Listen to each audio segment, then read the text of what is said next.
Ramai yang tanya saya berapa harga 5 dinar public gold ini. Boleh tengok video ni sampai habis dan save video ni untuk rujukan akan datang. Inilah salah satu hot item di public gold yang ramai orang suka kerana desainnya yang cantik dan beratnya adalah 21.5 gram emas. Tahu tak, nilainya pada hari ni sekitar RM13,000.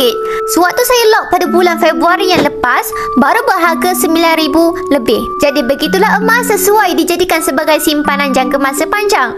Untuk memiliki 5 dinar ini, ada 3 kaedah yang tuan-puan boleh pilih mengikut bajet tuan-puan masing-masing.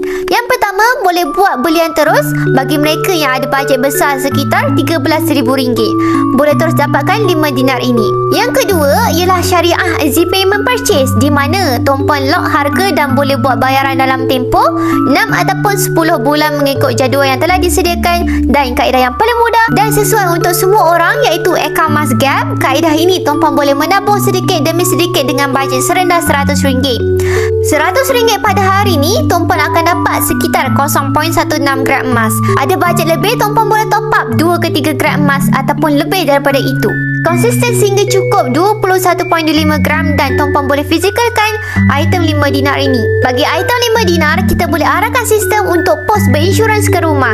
Jika tuan-puan berminat untuk memiliki 5 dinar ini, tuan-puan boleh rujuk pin video saya untuk daftar akaun emas secara percuma ataupun boleh tekan link di bio. Saya akan bantu tuan-puan sebaiknya. Follow me rapat-rapat untuk ilmu emas dan kewangan.